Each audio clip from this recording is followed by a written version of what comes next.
Jadi pokok bahasan pekan ketiga ini berkaitan pengelolaan program dan aksi sosio-ekosistem digital. Ya. Adik-adik sampai pertemuan pekan lalu dengan praktikum atau penugasan, mudah-mudahan sudah semakin mendapatkan gambaran lingkup dari mata kuliah sosio-ekosistem digital ya. Mudah-mudahan pekan ini kalau jadi ada kita mengundang salah satu founder dari Swiss ya. Belum diumumkan ya kepastiannya ya. Kalau tidak salah rencana harus jam di luar ini apa istilahnya praktikum karena supaya bisa terakomodir 4 kelasnya secara bersamaan. Baik, kita tunggu informasi lanjutan dari pengelola kegiatan ya. Capaian pembelajaran untuk pekan ketiga ini, topik pengelolaan dan aksi sosio-ekosistem digital, diharapkan kita mampu menjelaskan siklus program sosio-ekosistem digital, kemudian mampu menjelaskan contoh-contoh pengelolaan program ya. Misalnya tadi kenapa saya di awal perlihatkan atau kita melihat tayangan tentang posyandu di bidang kesehatan ya. Alhamdulillah di kita Indonesia sebenarnya sudah mulai berkembang banyak ya, tidak saja kesehatan, termasuk nanti di bidang berkaitan bangunan atau mengurus IMB ya. Itu kalau ada lihat di YouTube sudah ada juga, termasuk merutinkan pelayanan ini apa namanya SPPT ya untuk bangunan dan tanah ya, tanah dan bangunan itu sudah di layani menggunakan secara online ya. Mudah-mudahan ini mempermudah dan melakukan peningkatan pelayanan kepada pengguna dan bagi pengelolanya juga lebih efisien atau lebih optimal. Capaian pembelajaran ketiga adalah terkait dengan bagaimana supaya kita mampu menjelaskan contoh pengelolaan aksi. Ya. Nanti kalau ada waktu mudah-mudahan bisa kita lihat contoh beberapa dari tayangan di YouTube ya, ataupun sumber lainnya.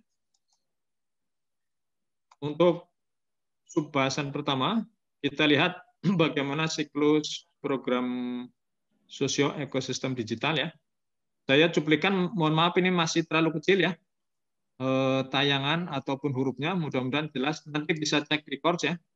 Meskipun ada beberapa slide yang saya belum edit atau tambahkan di upload yang pertama.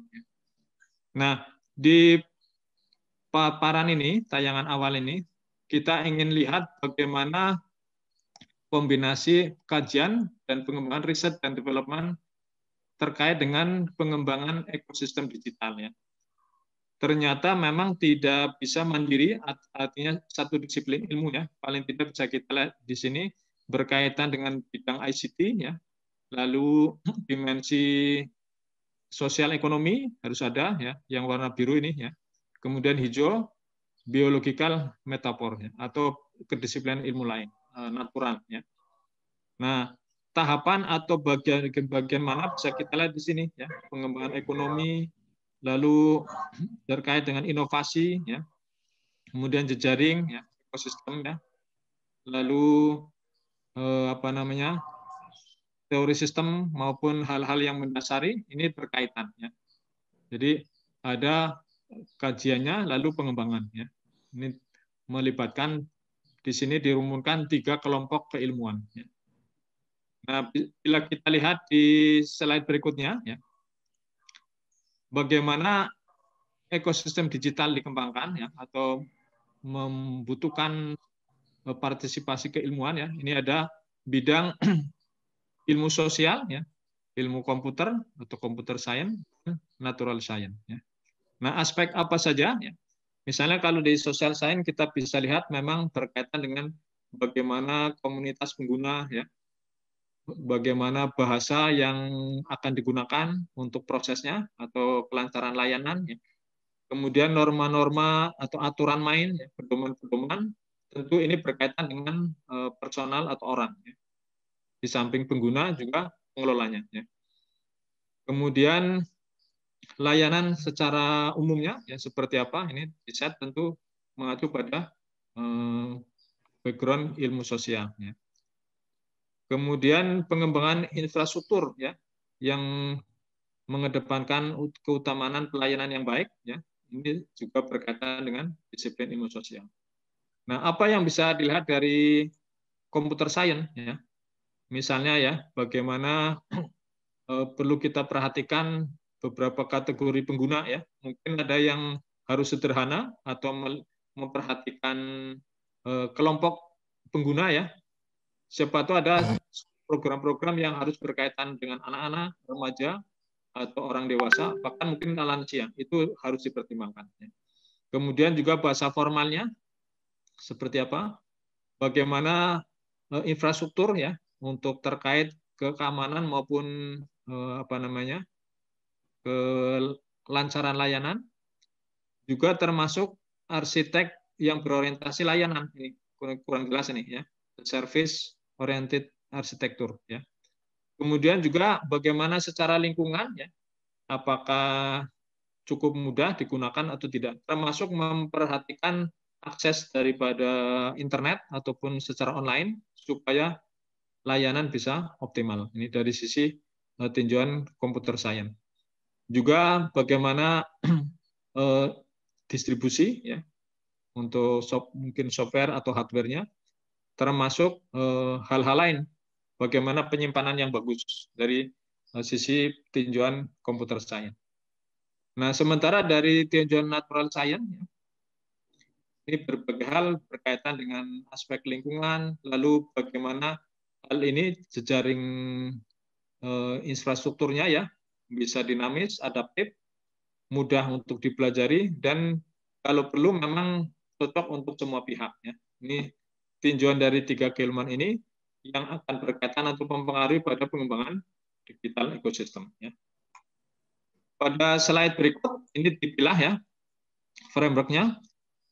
Di bawah ini ada terkait dengan sintesis software-nya. Ya. Ini melibatkan computer science maupun natural science. Ya. Aspek-aspeknya ada berkaitan dengan apa tentu sesuai dengan rumpun atau ranah ilmuannya. Sementara dalam penggunaan software-nya ini tidak saja computer science ya, tapi juga social science ya diperhatikan. Termasuk kemudahan digunakan atau mungkin apa tampilan ya yang mudah untuk dilihat ya dan hal-hal lain. Ini mengintegrasikan tinjauan dari tidak saja computer science tapi juga social science. Ini dalam penggunaan software-nya. Ini dalam perancangan atau sintesis software-nya. Itu kira-kira hal yang harus diperhatikan ketika pengembangan ekosistem digital. Ya. Nah, ada suatu kajian dari Scott dan Spores ya, bagaimana ternyata memang pada sosial ekosistem itu kita perlu memperhatikan ada yang ekosistem elit ya, ada yang ekosistem sosial. Dimensinya kalau kita lihat dari 8 hal ya, ada berkaitan misi atau fungsi bisa berbeda ya. Lalu area artian ya, juga konektivitas digital itu sendiri dan waktu yang berkaitan dengan pengelolaan ini berbeda. Ya. Kita juga di Indonesia mengenal bahkan di komunitas pun ya ada istilahnya kelompok elit dan yang umumnya. Ya. Kalau orientasi mereka mungkin bagaimana mereka bisa mengelola sesuatu ya dengan orientasi dalam kaitan horizontal terrain ini place using, kalau di sini place shaping ya. Itu berbeda. Ini dalam membentuk apa layanan yang lebih bagus. Kalau ini orientasi mungkin pada pemanfaatan tempat, bagaimana ya tidak saja apa namanya pendidikan tingkat tinggi, tapi juga kepada masyarakat luas ya, pengkaderan ataupun program-program yang antar pihak yang diperlukan memang masyarakat luas. Ini beberapa contoh penggunaan.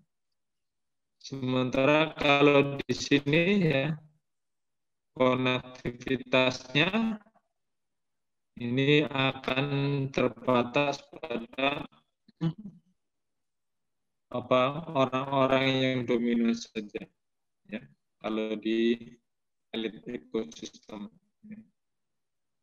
Ini sekedar gambaran, boleh nanti dicek di literatur aslinya ya.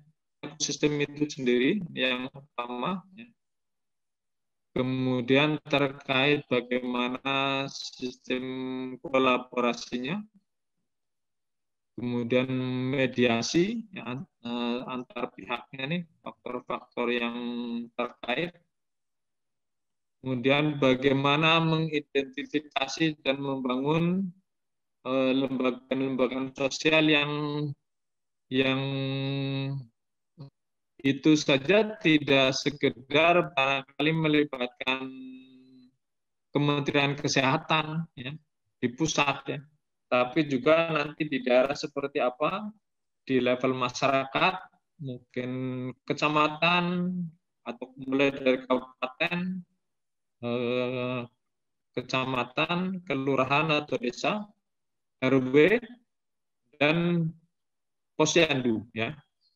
Itu juga fasilitasi bagaimana supaya masyarakat berpartisipasi, termasuk nanti bagaimana menggunakan teknologi digital ya secara kolektif ini berkaitan dengan hal yang dikembangkan ya. Ini beberapa dimensi yang terkait dengan dilaksanakan dalam kehidupan serta proses peningkatan kapasitas atau pembelajaran supaya itu dikuasai dengan benar dan implementasinya juga bermanfaat. Ya. Ini beberapa hal ya, yang perlu dimiliki oleh semua pihak. Nah, berikutnya di gambar yang seluruh sistem digital ya, mulai dari identifikasi ya, initial spatial identity ya, bagaimana mengidentifikasi dari problem yang dihadapi, kemudian misinya untuk apa, ya, tujuannya. Kalau kita cermati memang di seluruh kementerian sekarang atau lembaga pemerintah pun sudah memulai atau kemudian ada tahap berikutnya fase mapping ya, mengidentifikasi relationship yang ada, kemudian proyeknya apa ya, faktor-faktor yang terkait ya, dan melakukan uji coba barangkali eksperimen termasuk perubahan-perubahan yang terkait dengan bagian meningkatkan pengetahuan pada antar pihak yang berkaitan. Petugas-petugas atau tim ad hoc barangkali ahli perancangnya. Tapi kemudian bagaimana platform itu bisa digunakan di posyandu termasuk para peserta itu perlu waktu untuk melakukan mapping dan proses-proses pendidikan. Kira-kira 3 bulan yang lalu kami melakukan riset ya di 4 provinsi terkait dengan pemuda menggunakan Android atau sebagian juga belum karena memang sinyalnya terbatas. Jadi mereka menggunakan alat komunikasi online ketika datang di atau berada di area-area yang ada sinyalnya. Nah, itu menjadi salah satu pertimbangan. Padahal harapannya dari profil petani milenial ya, petani digital di semua 15 kabupaten di 4 provinsi. Nah, itu perlu upaya mulai dari tadi ini inisiasinya, mappingnya, berapa banyak profilnya, termasuk mereka berbagai hal ya, yang tentu termasuk mungkin pengadaan ya, pengadaan software-software kalau pertanian itu di BPP ya, server ataukah sarana pendukung untuk mempermudah akses pada jaringan atau sistem jejaring yang ada. Itu baru pertanian. Nah, kesehatan tentu hampir sama. Ya. Untuk pengembangan termasuk membangun jejaring yang bisa digunakan untuk kelancaran program itu sendiri. Kemudian co-producing activity, misalnya bagaimana integrasi sosial yang baru yang perlu dibangun ya. Misalnya bagaimana inovasi praktisnya, ya. Kemudian bagaimana untuk proses pembelajaran dan memenuhi kebutuhan daripada layanan baik sisi keterampilan maupun hal lainnya itu perlu dilakukan. Nah, mudah-mudahan ini dimengerti ya. Jadi case ini hampir semua terjadi di berbagai hal ya.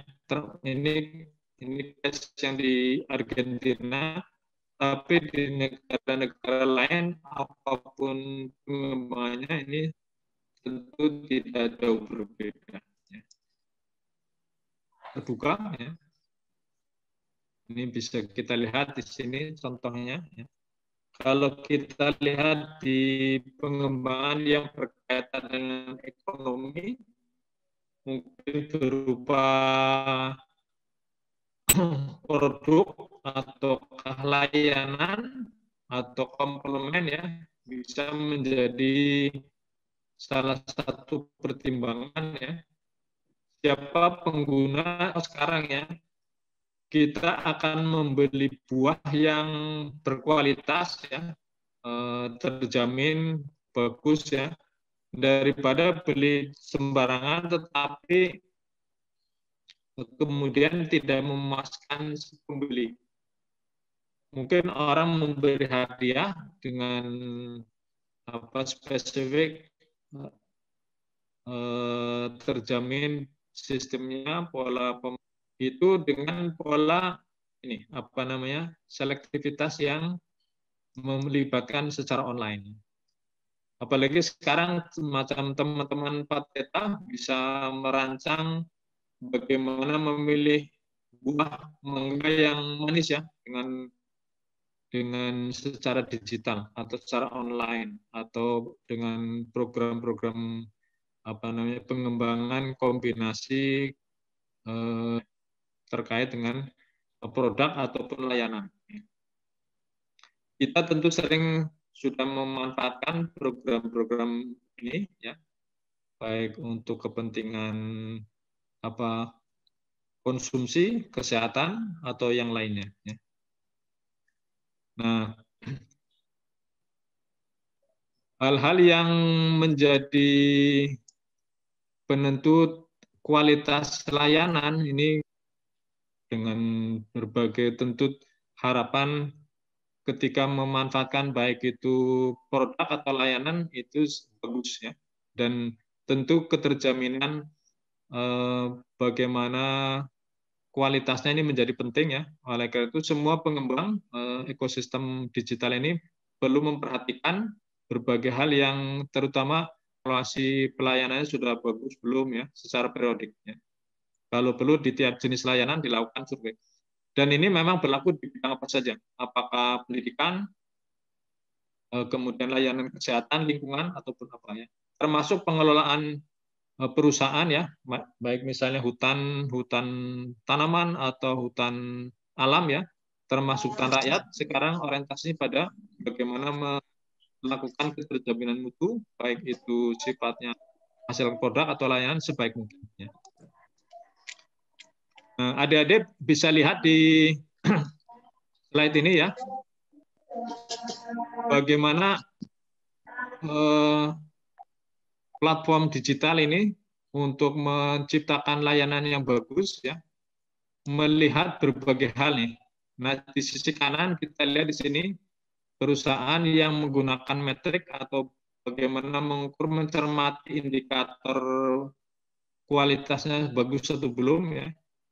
Nah, ini sebelah kanan. Lalu di sininya nih ukuran atau metriknya nih penentunya dalam hal aspek apa. Ada yang melihat revenue-nya, ada yang melihat profit dan market share-nya, ada yang kualitas, misalnya customer satisfaction rating ya, survei. Seperti kalau kita ini dalam rangka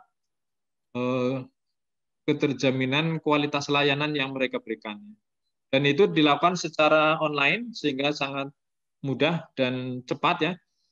Kalau dulu pada saat kita survei secara manual, mungkin bisa memerlukan kompilasi sampai waktu yang lebih lama, 1 bulan, 2 bulan ya. Ini dalam real time, sesaat bisa langsung mendapatkannya. Juga dalam rate penggunaan ya, itu banyak company yang sudah menetapkan bagaimana metrik yang bisa secara cepat didapatkan hasilnya, dan itu akan semakin mendapat kepercayaan dari konsumen atau nasabah atau pengguna. Dan ini beberapa yang sudah dilakukan kajian di berbagai negara secara global. Tentu apa yang dikembangkan di Indonesia, adik-adik kita bisa lihat di sini, mungkin pernah di-share di mata kuliah lain ya. Ini kita masih menduduki posisi berapa nih? 64 ya. Dengan skor yang sama ini dengan negara India, dengan Maroko ya. Masih relatif kecil poinnya, skornya ya, dibanding nomor 1 ini, Amerika Serikat. Nah, mudah-mudahan dengan upaya kuat dari berbagai tim pengembang secara nasional maupun level daerah bisa meningkat posisi negara kita. Berikutnya kita lihat Indonesia Digital Computer Program ya, digitalisasi ya, berbagai hal, baik sektor-sektor yang ekonomi, kesehatan, ya, pertanian termasuk ya. Kemudian digital city dan government, kemudian juga berkaitan dengan ini pelayanan sosial maupun teknologi digital yang harus dikembangkan, terutama terkait dengan community dan aspek-aspek yang penting di sini ya. Ada berkaitan strategi, kebijakan, dan regulasinya. Misalnya infrastruktur ICT seperti apa, spektrumnya, keamanan data, ya, kemudian peralatan, termasuk industri-industri yang menggunakan. Ya. Kemudian digital ecosystem, itu melingkup ICT, infrastruktur, ya, untuk program-program pendidikan yang berkaitan dengan ICT mesti dikembangkan. Di sisi lain kita sadari ada perhatian yang harus diporsikan juga pada pengembangan SDM-nya, keterampilan e-bisnis ya, kemudian digital spesialis, digital user skill. Juga dalam perencanaan dan delivery modelnya, serta berkenaan dengan struktur dan organisasi tentang ICT itu sendiri. Jadi memang masih banyak tantangan ya di kita. Lalu lebih dalam aspek-aspek ini berkaitan dengan data center, kemudian jejaring atau jaringan ya. Ini menjadi perhatian yang harus dikembangkan.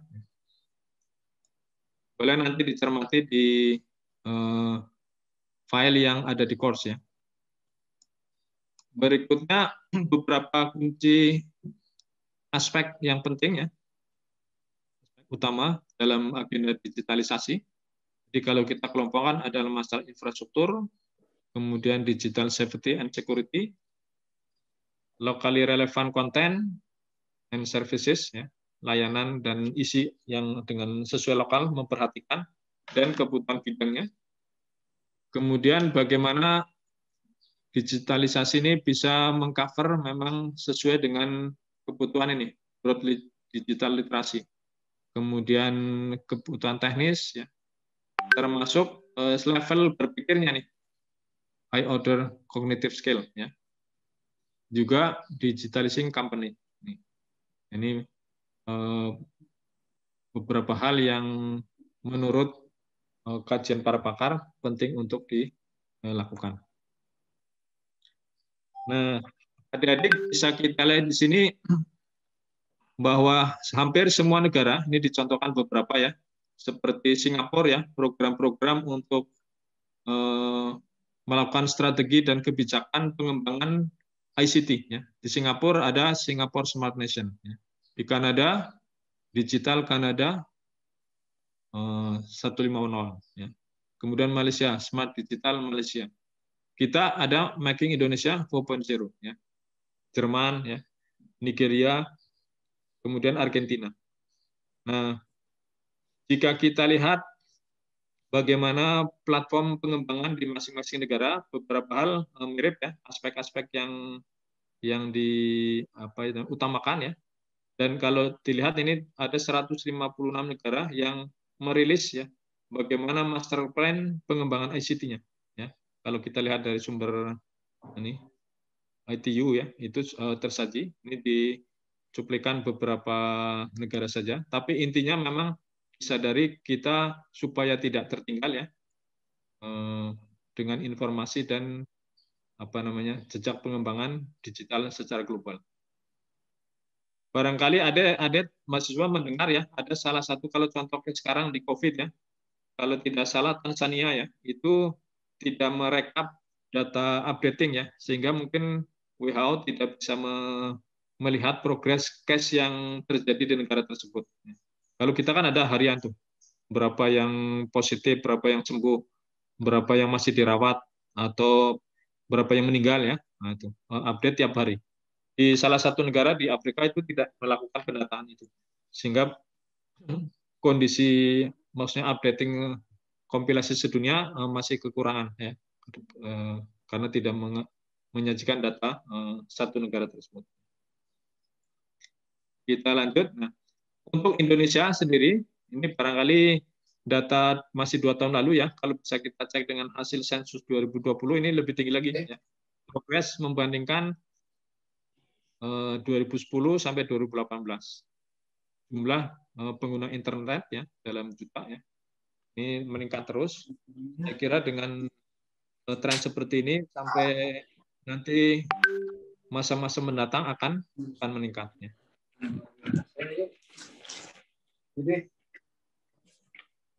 Berikutnya ini hasil survei terkait dengan status broadband Indonesia di tahun 2017 ya. Penggunaan digitalisasi atau secara internet online ya. Bisa kita lihat di sini untuk pendidikan sudah hampir atau lebih dari 81,3 ya. Sekolah menggunakan internet nih ya. Dari 211.708 sudah menggunakan 172.000 sekian. Masih ada yang belum ya. Kemudian rumah sakit ini hampir berimbang ya di kesehatan. 58% rumah sakit, kemudian 37% puskesmas connect internet ya. Jadi belum semua ya, belum total.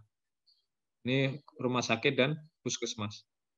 Kemudian di e-governance ya, government ini ada 8.363 ya kantor yang sudah menggunakan apps ya, online ya. Simaya atau e-office. Kemudian dari bidang atau aspek logistik ini sudah ada 22 pelabuhan atau bandara ya sudah terkonek dengan sistem INSW ya. Sementara di e-procurement termasuk untuk tender atau pembelian ini IPB juga sudah mulai ya dengan secara online. Kalau ada penawaran atau proses-proses pengadaan sudah dilakukan ya secara online. Ini memang tuntutan ya, dan kita sadari masih ada nih yang belum ya. Mudah-mudahan dengan perkembangan waktu sudah semakin bagus. Dan tentu memang ini ada kendala ya. Biasanya kesulitan selain jaringan, infrastruktur, juga SDM-nya belum ada, sehingga perlu upaya terus-menerus untuk peningkatan penggunaan ini internet atau globalisasi atau digitalisasi di bidang ini.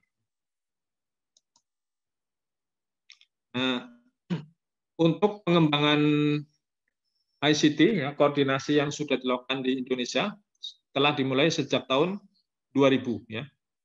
Tim Koordinasi Telematika Indonesia (TKTI) ini dengan peraturan Presiden ya nomor 50 tahun 2000, kemudian diupdate dengan Tim Koordinasi Telematika Indonesia 2003 dengan regulasi yang diupdate juga pada tahun 2003. Lalu Dewan Teknologi Informasi dan Komunikasi Nasional (Detiknas) pada tahun 2006. Diupdate juga peraturannya di bawah Komando Presiden dan Menteri Kominfo. Ya. Nah, yang terakhir 2014 itu ada Dewan TIK Nasional (Detiknas). Juga diupdate peraturannya dengan Chief Executive Pak Ilham Habibie. Ya. Ini gambaran perkembangan Indonesia ya, pada akhir-akhir ini berkaitan dengan IT coordination. Kemudian layanan yang dirasakan diperlukan untuk pengembangannya memang jadi terutama akses infrastruktur digital dan pelayanannya. Ini ada beberapa komponen yang utama, tidak saja hanya aksesnya, tapi komponen lain berkaitan dengan masalah framework kondisi transform digitalisasi, kemudian keterampilannya, bagaimana pelatihan dan pendidikan, kemudian penggunaan sarana atau alat-alat pendukung untuk program digital oleh pengguna internet, inovasi ICT itu sendiri, kemudian teknologi digital ya, yang apalagi berkaitan dengan bisnis, dan keamanan atau kepercayaan sehingga memang masyarakat mau menggunakannya. Seperti kita contoh dalam e-money ataupun ATM ya, itu seringkali masyarakat belum semua sadar atau menyadari, masih sanksi juga. Ya. Ini perlu proses dan diperlukan upaya-upaya baik itu sosialisasi, advokasi maupun pendampingan ya, supaya lebih lancar. Nah, visi ICT di Indonesia bisa kita lihat ya dengan digital visi ya, visi digital ada 4 prioritas pengembangan utamanya nih. Yang pertama bisa kita lihat yang lingkaran kedua ini di dalam ya, community social development ini ya, berkaitan kesehatan, pendidikan, digital literasi dan akses internet. Kemudian ada sustainable economic development ini ya, melingkup dengan program pengembangan industri ya. Jadi supaya industri kita bagus, ini masuk dalam digital vision ya. Kemudian national resiliency and governance. Ini ada e-governance, jadi peningkatan kelembagaan pemerintah sisi berbasis internet atau online. Kemudian smart nation maupun smart cities. Ini ada di sini ya, prioritas programnya. Dan terakhir bagaimana pengembangan modal ya, peningkatan modal bisnis ya, supaya mendukung program ini ya, termasuk area-area tertinggal ya. Nah, fokus sektornya itu ada pertanian, wisata, transportasi dan logistik, kesehatan, pendidikan, government dan smart cities. Ini beberapa program atau sektor yang diutamakan. Dan disadari memang ada berbagai kunci pendukung yang perlu diusung juga nih ya, berkaitan strategi, kebijakan maupun regulasinya, infrastruktur ya yang secara nasional harus dikembangkan, kemudian ekosistem industri, keamanan, lalu aspek SDM dan digital governance ya. Ini akan bersama-sama untuk dicoba untuk melakukan program atau proyek digital inisiatif yang besar ya. Mudah-mudahan bisa modal apa istilahnya baik secara sumber daya keuangan, manusia dan lainnya bisa mudah atau mendapatkan kesempatan untuk berkembang lebih lanjut. Nah, ini barangkali pernah lihat di tayangan file mata kuliah lain ya, bagaimana aplikasi Digital City ya mengembangkan atau bisa meningkatkan kualitas hidup untuk berbagai aspek nih ya. Tidak saja berkaitan pekerjaan, cost of living ya, living cost yang bisa berkurang ya. Kemudian keamanan ya, kenyamanan dan waktu luangnya ya, aspek kesehatan ya. Kemudian kualitas lingkungan misalnya mulai dari pengurangan emisi, kemudian konsumsi air ya. Lalu unrecycled waste ya. Untuk pengelolaan sampah ini limbah ya. Itu maka ada program-program yang diusung oleh kementerian terkait berkaitan dengan penanganan limbah atau sampah. Itu memang sangat penting. Kalau di Jepang membuang sampah ada di jadwal ya. Kalau Selasa buang apa? Rebo, Kamis diatur. Kita orangnya memang belum disiplin, tetapi perlu diupayakan ya. Dan permasalahan barangkali tidak saja Jakarta, Bogor, kota-kota lain ya menghadapi masalah lingkungan terutama sampah ini masih terus ya terjadi. Mudah-mudahan dengan komitmen para pihak yang berwenang itu akan semakin tertangani dengan baik. Juga dalam kaitan partisipasi masyarakat ini ya, secara sosial ya. Bagaimana persentasenya ya, dengan misalnya memanfaatkan layanan local government seperti sekarang berkembang adanya layanan satu atap ya. Misalnya di Bogor ini sebagai salah satu rintisan. Barangkali adik-adik yang domisili Bogor atau KTP-nya kota ya atau sekitar kabupaten, bagaimana mengurus paspor, KTP atau pajak atau keperluan lain itu bisa dekat ini apa namanya di kantor satu atap Bogor yang dekat rumah sakit apa itu yang seberangnya Kebun Raya. Itu dalam rangka mempermudah layanan dan untuk memanfaatkan layanan di situ mendaftar dulu secara online ya. Itu sudah mulai berlangsung sehingga tidak terjadi antrian misalnya mengurus paspor sebagaimana waktu-waktu lalu yang antrinya mungkin dari pagi sampai siang belum tentu mendapat giliran ya. Kalau sekarang sudah diatur ya. Misalnya satu hari jam kerja sekian lama ya diatur berapa calon yang mau memperpanjang masa berlakunya paspor ya beberapa orang itu sudah diatur. Tentu ini akan nyaman bagi pengguna dan juga bagi pengelola supaya bisa melakukan proses pelayanan sebaik mungkin. Nah, beberapa pertanyaan yang sempat diungkap oleh para eksekutif yang telah bernavigasi di dunia ekosistem digital ini bisa dicermati beberapa hal ya. Bagaimana sektor yang mereka kelola akan berubah sebagai hasil dari peluang baru yang tersedia melalui ekosistem digital yang ada saat ini. Ya. Barangkali sebagai contoh ya, yang tadinya mungkin salah satu pengelola hanya menangani kesehatan, tapi begitu melihat bidang lain bisa akan berkembang untuk merambah atau mengembangkan di sektor lainnya. Kemudian titik sentral utama apa, ya, fokus apa yang perlu diupayakan dapat dikelola ya bagi pelanggan ekosistem pada saat ini.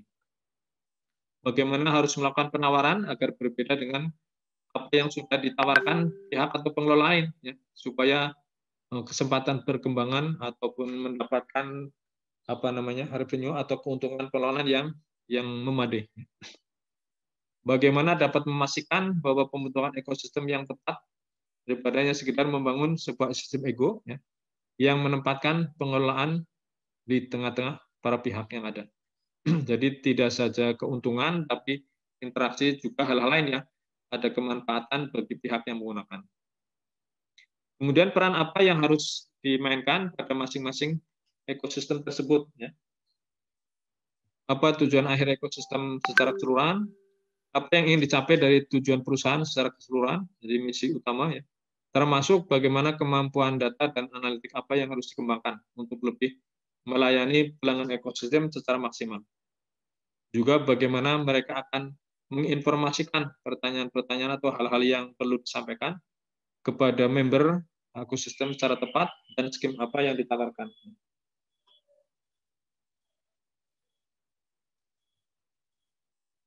Berikutnya, ini hal yang disampaikan oleh pendesain, ya, digital ekosistem, ya.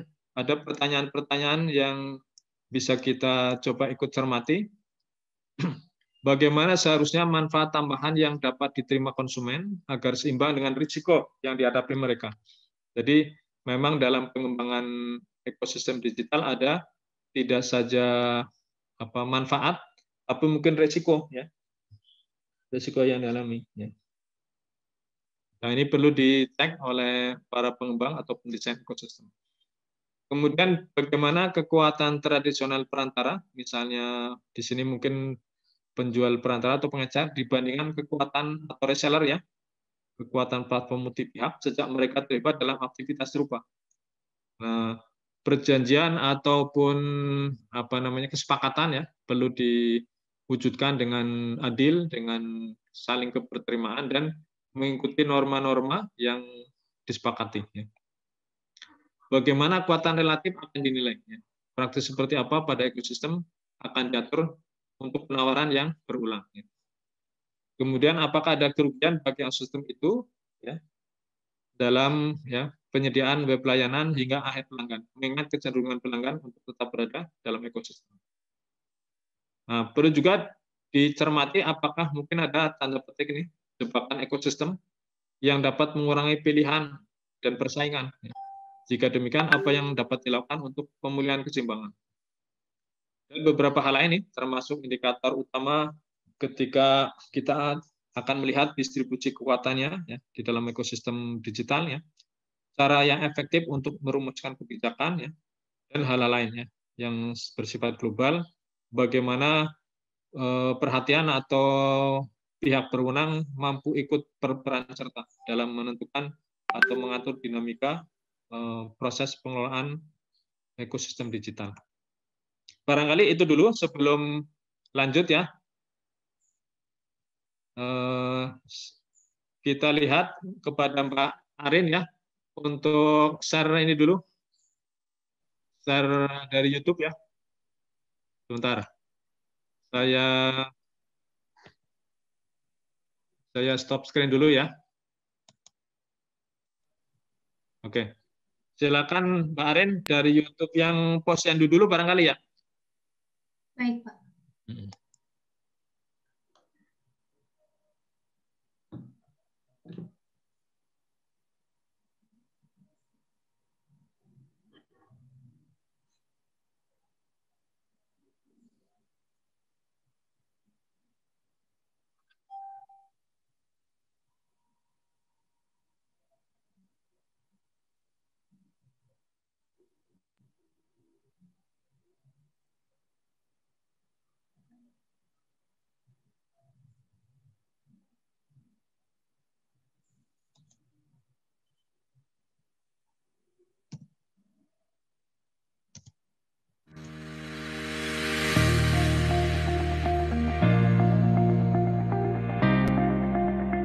Silakan dicermati update dari Posyandu Digital Samarinda. Ya.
Oke, terima kasih Mbak Arin. Ya, sama-sama. Coba, ya terima kasih. Coba saya cek tadi Mbak Akila sempat on off katanya. Sekarang apa sudah bergabung Mbak Akila? Bapak. Bisa. Mungkin yang video YouTube ini ada komentar nggak dibanding dengan yang tadi? Bisa lihat Akila? Iya, Nah, boleh silakan kasih yang komentarnya. sekarang, kalau yang sekarang untuk cara mengisi ya Pak. Dengan Tidak yang manual ya? Halo, suara saya terdengar nggak Terdengar, teman-teman? ya, terdengar. Silakan. Ya, kalau untuk dibandingkan yang tadi, benar apa ya, bagus banget dan cocok banget untuk diterapkan di sekitar Jabodetabek, terutama Ya. Jawa, apalagi untuk di desa-desa yang masih membutuhkan gimana ya, untuk membutuhkan masih Layanan tulis kesehatan. tangan gitu di posyandunya. Ya, di Oke. karena lebih efektif dan efisien juga Pak, menghemat apalagi terutama untuk menghemat kertas-kertas yang terbuang nantinya sia-sia gitu Pak. Oke. Akila tinggal di mana nih? Di Jakarta? Aku tinggal di Bekasi Pak. Oh, Bekasi. Masih kena banjir enggak? Rumah saya kena banjir. Oh, terus sekarang di mana? Di lantai 2? Gimana Pak? Tinggal di mana? Masih di rumah? Atau pindah? Kemarin juga sempat kena isolasi mandiri juga, jadi mana-mana juga. Oke, mudah-mudahan bisa lebih baik ya. Ya, hati-hati ya, tetap prokes ya. Baik, saya minta satu lagi komen. Imam, ada Imam? Hadir Pak. Ya, tinggal di mana Imam nih? Saat ini saya sedang menetap di IPB Pak. Oh, di kampus? Betul. Kebetulan sedang ada pembinaan. Ya, silakan mungkin ada komen berkaitan tayangan yang barusan tentang posyandu. Ya. Komentar saya secara general positif ya Pak, dalam artian itu sangat memudahkan untuk akses administrasi pelayanan kesehatan, terutama untuk mereka yang berada di pedesaan ataupun di yang sebenarnya lebih kecil gitu skopnya, yang bisa ditangani oleh posyandu. Terus yang kedua, menurut saya itu data yang dimasukkan itu sangat penting untuk pertimbangan kebijakan yang akan diambil oleh baik itu posyandunya ataupun dari pihak pemerintah kota atau pemerintah kabupatennya sendiri dalam mengeluarkan kebijakan atau pelayanan-pelayanan inovasi yang terbarukan gitu.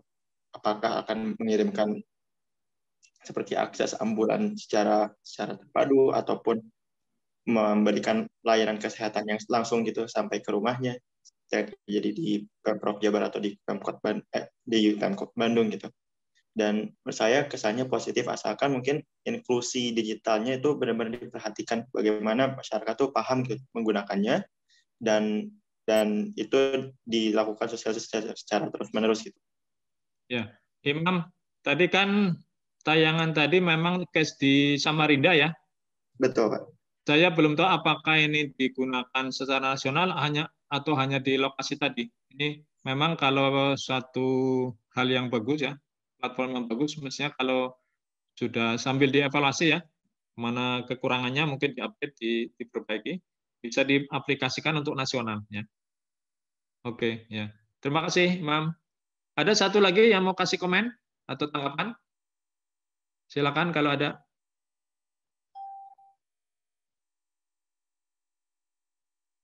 Tapi bisa diikuti tayangan dengan jelas ya, suaranya ya.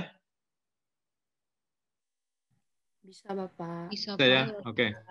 Baik, kalau tidak ada, kita kembali ke tayangan yang bahan perkuliahan tadi, kita lanjut dulu ya.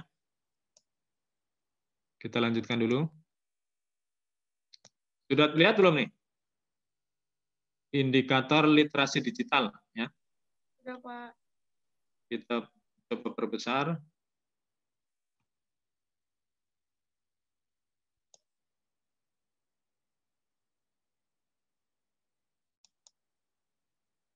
adik-adik mungkin pernah mendapatkan dikaitan dengan literasi digital ini di mata kuliah apa ya? Penyuluhan ataukah mata kuliah lain ada? Sudah pernah nih? Literasi digital. Nah, sekilas kita akan lihat bagaimana indikator literasi digital di masyarakat ya. Ini saya cuplik dari satu buku berkaitan pengembangan literasi digital Indonesia. Nah, indikator-indikator ada beberapa butir di sini. Yang pertama, apa ciri bahwa indikator literasi digital meningkat? Yang pertama, adanya peningkatan jumlah dan variasi bahan bacaan ya, literasi digital yang dimiliki setiap fasilitas publik ya. Nah, personal yang berinteraksi atau memanfaatkan tentu harus bertambah hal ini variasi bahan bacaannya. Kemudian meningkatnya frekuensi membaca bahan bacaan tersebut ya setiap hari. Kalau tadinya tidak pernah, barangkali setelah termotivasi tertarik bisa lebih dari 1 kali, mungkin lebih lagi. Bahkan kalau ada updating layanan digital yang baru mengikuti ya. Sebagai contoh ini, kalau teman-teman dosen ya ataupun mungkin semua pegawai begitu ya, ketika ada layanan berkaitan dengan misalnya software berurusan dengan kenaikan pangkat misalnya, itu dirintis mungkin sejak 2000-an awal. Lalu tiap beberapa tahun sekali karena peraturan di pusat berubah, maka software pendukungnya, fasilitator untuk pengisian dan analisisnya berubah juga. Nah, kalau tidak mengikuti, tidak mengupdate pengetahuan atau mencoba mengikuti progres yang ada, akan kesulitan. Ya. Ini misalnya untuk pegawai ataupun yang lain lah, gitu ya. Updating secara konten, kebijakan maupun softwarenya itu harus tambah mau membaca atau mengetahui perubahan-perubahan. Yang ketiga, meningkatnya jumlah bahan bacaan literasi yang dibaca oleh masyarakat setiap hari. Ini secara akumulatif ya, itu akan bisa dinilai perkembangan atau perubahan indikatornya. Juga meningkatnya jumlah partisipasi aktif komunitas, perorangan, ya, komunitas, lembaga, atau instansi dalam penyediaan bahan bacaan ya, yang berkaitan dengan literasi digital. Mudah-mudahan ini kondisinya semakin baik di negara kita. Meningkatnya jumlah fasilitas publik yang mendukung literasi digital. Fasilitas publik ini di berbagai hal ya, berbagai sektor tentu. Nah, upaya-upaya yang kuat dari pemerintah pusat untuk memberikan layanan semakin baik, tentu ini salah satunya dengan penambahan infrastruktur, SDM yang mengelola ya, juga akan berkaitan dengan ini. Ya. Yang keenam, meningkatnya jumlah kegiatan literasi digital yang ada di masyarakat. Ini berarti salah satu indikator nih bahwa literasi digitalnya semakin meningkat. Yang ketujuh, meningkatnya partisipasi aktif masyarakat dalam kegiatan literasi. Meningkatnya jumlah pelatihan, meningkatnya pemanfaatan media digital, internet, kemudian meningkatnya pemahaman terkait dengan penggunaan internet dan bagaimana harus patuh pada Undang-Undang Informasi dan Transaksi Elektronik. Kita barangkali belum totali menggunakan ya. Seperti kalau di Cina sekarang semua transaksi beli ke kedai ataupun ini ya swalayan sudah mungkin dengan e-money semua. Kita masih ada kombinasi dengan uang alat tukar biasa. Baik naik angkot atau yang lain masih dengan uang biasa, belum e-money. Ya. Yang 11, meningkatnya angka ketersediaan akses dan pengguna ya, melek internet di suatu daerah. Ya. Juga meningkatnya jumlah pelatihan literasi digital yang aplikatif dan berdampak kepada masyarakat. Ya. Ini salah satu atau beberapa rangkaian dari, ini ada 12 ya, indikator literasi digital, apakah meningkat atau tidak. Bisa saja mungkin karena satu hal masih tetap ya stagnan, ya. Tapi dengan upaya-upaya ada pelatihan, penyediaan fasilitas, lalu sosialisasi yang semakin kuat akan berubah meningkat tahap demi tahap. Nah ini dari sub bahasan pertama ya. Intinya adalah di siklus yang saya ambil dari case yang ada di Argentina ya, mulai ada yang ada 7 tahap ya. sampai pada proses-prosesnya yang berkaitan. Nah, berikutnya contoh pengelolaan program sosio-ekosistem digital ya. Kita lihat di Indonesia implementasinya. Ternyata di beberapa institusi kita perhatikan nih, ada Kementerian Dalam Negeri, PUPR ya, Keuangan, Bappenas, Kemenpan RB ya, Kemenkominfo dan BPT atau lainnya. Ini sudah ada ya. Contoh aplikasinya nih. Misalnya di Kemendagri ada Sikomdagri. Ini sebagai media interaksi for lokal autonomi, media interaksi otonomi daerah. Ini sudah ada. Mungkin famili atau keluarga adik-adik yang bekerja di Kementerian Dalam Negeri atau di Pemda ada bisa boleh dicek, ditanya, tahu nggak ini apa aplikasi untuk Sikomdagri? Ya. Di Kementerian PUPR, saya kemarin coba ini mengecek di YouTube ya, nanti boleh adik-adik cek juga surat izin pengurusan surat izin mendirikan bangunan. Ini mereka sudah layankan atau sediakan aplikasi integrated with OSS ya. Ini untuk mempermudah proses kelancaran pengurusan ya. Juga ada dalam kaitan EHRM ya, ada. Lalu tata naskah dinas itu sudah dilakukan ya. Jadi sudah mulai banyak ya. Kementerian Keuangan juga begitu, sistem aplikasi keuangan daerah, kemudian ada sistem aplikasi keuangan tingkat instansi atau sakti ya, ini, ya. Bappenas juga ada, ya, sistem monitoring dan evaluasi. Kemudian Kemenpan RB, layanan publik yang compliant dengan sistem lain-lain atau kearsipan, ya, juga sudah dilakukan. Termasuk saya kira kalau adik-adik di PP ada layanan SIMAK ataupun kalau bagi pegawai Simpek ada Sipakaril itu sudah ya berbasis secara online. Jadi kalau kami para dosen mengirimkan karya ilmiah itu tidak lagi berkas yang cetak ya, sudah dengan soft file yang di-download dari misalnya sumber jurnalnya, lalu masukkan ke sistem, dan proses yang menilai juga begitu, sudah secara online. Jadi ini aplikasi sudah mulai bergulir di berbagai sektor. Nah, hasil kajian terkait dengan pemanfaatan TIK, khususnya untuk petani dan nelayan, bisa kita cermati di sini. Memang ini survei beberapa tahun lalu ya. Ternyata petani nelayan masih mayoritas menggunakan ini, ya, TV sebagai basis sarana Memang ada yang hanya untuk menonton atau dengar berita atau mendapatkan info-info terbaru. Ya. Ada yang nomor 2 ini dari HP, radio, ya, lalu internet atau TIK lain. Ya. Ini kondisi yang hasil survei di seluruh provinsi ini ya di Indonesia.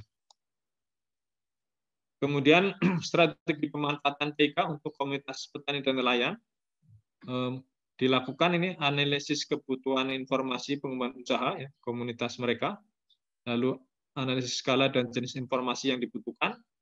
Ini dicermati di tiap daerah dan kalau pertanian terkait dengan komoditas juga ya, hulu sampai hilir. Kemudian analisis jenis TIK yang sesuai sebagai sarana penyaluran informasi. Ini telah dilakukan. Dan beberapa rumusan pemanfaatan TIK, ya, ini bisa kita cermati di sini, melingkup kategori informasinya, skala kebutuhan, dan jenis TIK-nya. Nah, ini yang digunakan oleh mereka sesuai dengan kategorinya dan skala kebutuhan. Ya. Boleh nanti cek di tampilan di course atau ya bisa lihat ya. Mulai dari kebutuhan informasi mendesak, misalnya harga. Ini tiap hari ada kan?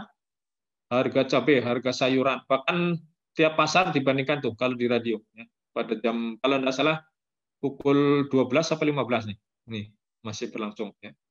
Dan seringkali diselingi oleh pendapat pakar progres-progres. Misalnya harga bawang, harga cabai dikomentari ketika ada perubahan yang cukup mendasar. Ya. Juga kategori umum, ya, seperti teknik produksi, budidaya, penangkapan, ya, hulu sampai hilir ini disajikan atau dikemas juga dalam sistem informasi yang ada. Kita lanjut. Nah, mereka atau para pihak itu memiliki pusat informasi dan komunikasi masyarakat atau PIKMA. Ya. Jadi ada dikenal PIKMA dasar, PIKMA menengah, dan PIKMA maju. Ini di level dengan pusat, kabupaten, daerah ya, dalam rangka menyediakan layanan dasar untuk mencari informasi dan berkomunikasi melalui perangkat komputer, koneksi dan mesin cetak. Ini yang dasar. Kemudian yang menengah, ini lebih lengkap dari tingkat dasar, disertai dengan alat penunjang. Ya. Kalau PIKMA maju, ini layanan lebih lengkap di tingkat menengah melalui beberapa perangkat komputer, serta alat penunjang dan ruang pertemuan dan perangkat pendukung. Ada 3 level. Ya. Secara nasional, kita lihat pendiriannya, ini pembagian polanya nih, ada di level nasional, kabupaten, kemudian lokal ya, level lokal. Ini ada pengklasifikasian, ada petani, peternak, nelayan, dan pembudidaya.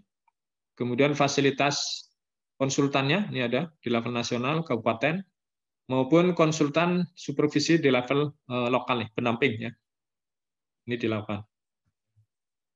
Mudah-mudahan ini bisa optimal berjalan karena memang kalau tidak sayang ini untuk upaya peningkatan produktivitas atau keberhasilan pengelolaan petani maupun peternak juga nelayan dari hulu maupun sampai kepada hilir.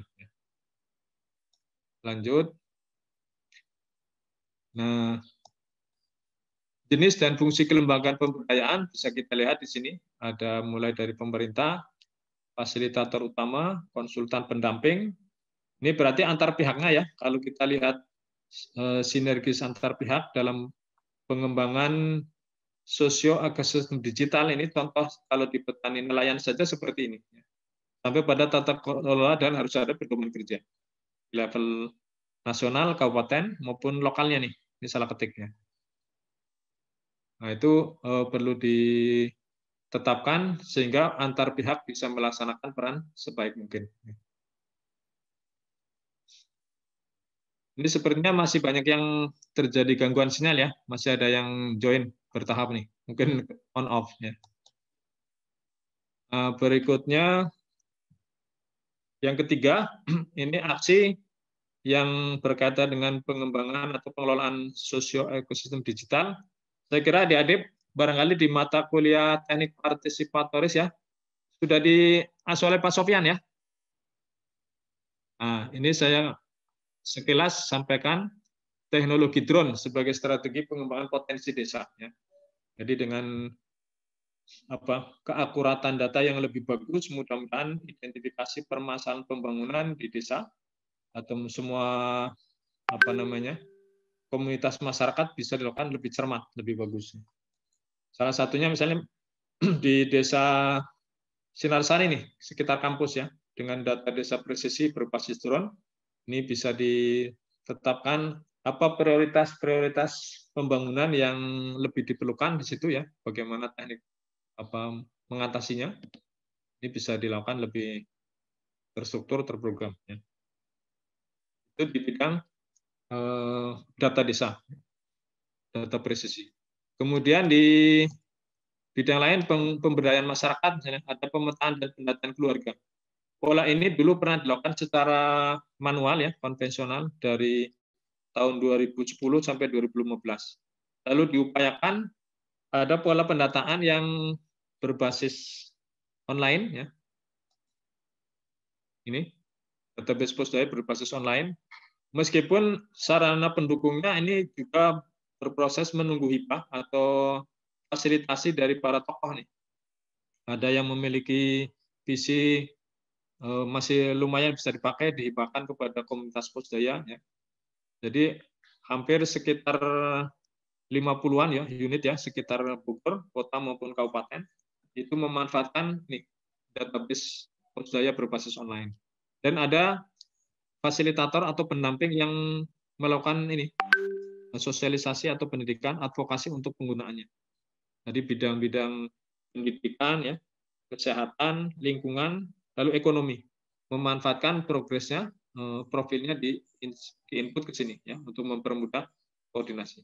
Dan sekarang ini berkembang apa yang disebut sebagai kampus desa berbasis interaksi antar pengurus posdaya, pos pemberdayaan keluarga ya, yang ada di masing-masing RW atau wilayah yang memang ada di Bogor atau kota lain juga ada, untuk belajar terus ya. Dan ketika pandemi ini mereka memanfaatkan fasilitasi secara online dengan menggunakan Zoom, di backup oleh Pusat Pengembangan Sumber Daya Manusia LPPM IBB. Ya. Mudah-mudahan ini bisa berkelanjutan untuk membantu mereka memang yang haus untuk peningkatan kapasitas di bidang tertentu. Bisa berkaitan tanaman obat, berkaitan dengan lingkungan, pengembangan ekonomi ya, mikro maupun UKM ya, secara lebih luas, dan peluang-peluang usaha lainnya. Nah, kita summary-kan ya strategi gerakan literasi digital ya di masyarakat. Yang utama ada paling tidak 5 hal ini. Penguatan kapasitas fasilitatornya, ya, baik itu misalnya kalau di bidang kesehatan, pendidikan, ya, seperti tadi kampus desa, posdaya, ataupun sektor lain. Ya.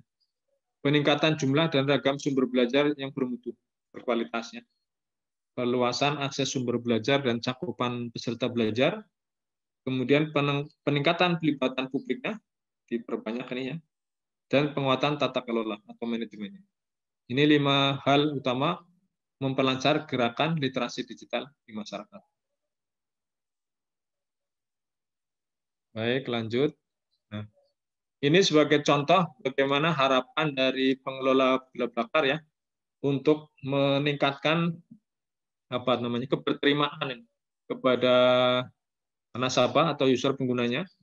Jadi mereka declare menyatakan identitas termasuk nama, foto, atau semacam biodata atau informasi profil ya. Juga bagaimana peringkat yang mereka miliki berdasarkan anggota aktivitas sebelumnya. Jadi memperkenalkan, memang share kepada pihak pengguna supaya mereka meyakini, lebih percaya untuk berinteraksi memanfaatkan layanan yang ada. Juga komitmen secara keuangan untuk berjalan melalui pembayaran di muka, ya, dijaga secara transaksinya, juga layanan-layanan memang dikawal dengan baik. Juga informasi tentang frekuensi anggota, aktivitas dan tingkat responnya, konten yang dipertukarkan anggota itu dimoderasi, difasilitasi dengan platform yang dibuatnya.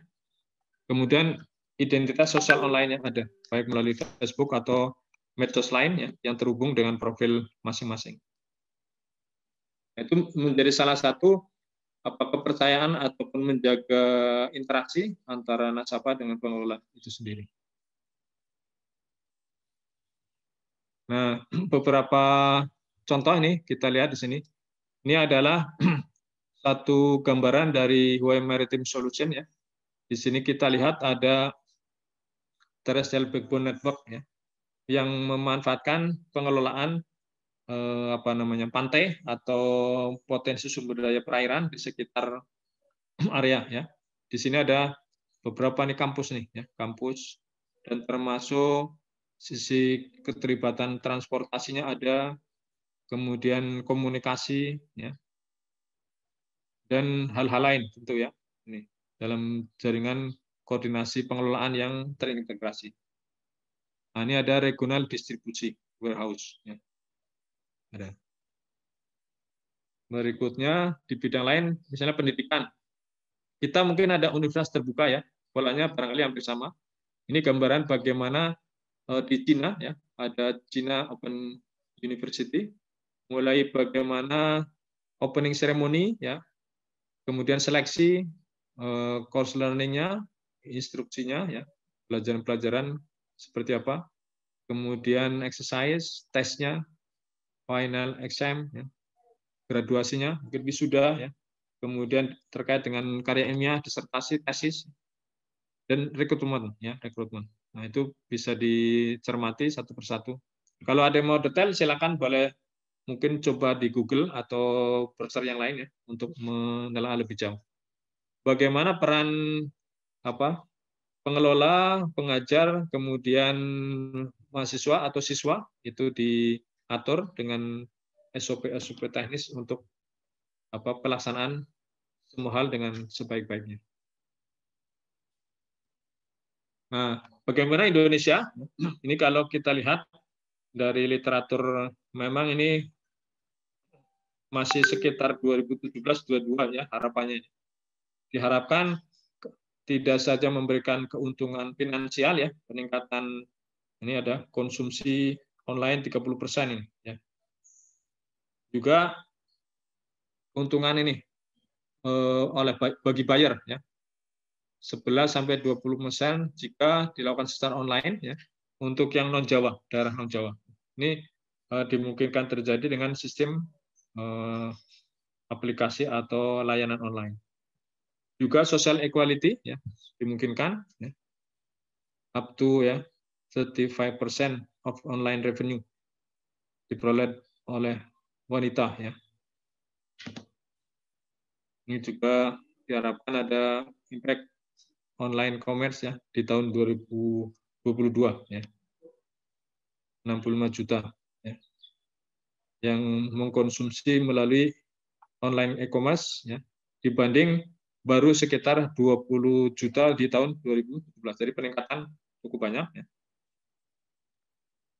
Nah, juga dalam job creation ya, peluang-peluang tambahan pekerjaan mudah-mudahan memang adik-adik terutama yang sudah istilahnya mendapatkan kesempatan atau lekat dengan bidang ini bisa meningkatkan kapasitas atau keterampilannya ya.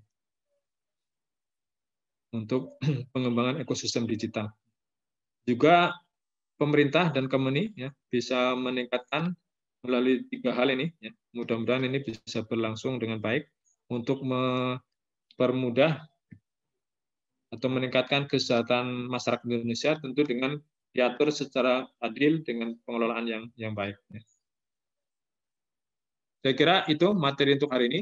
Beberapa contoh nanti silakan adik-adik bisa lihat di tayangan YouTube atau sumber lain. Mudah-mudahan bisa menambah pemahaman atau pengetahuan terutama bagaimana pengelolaan program atau aksi sosioekosistem digital.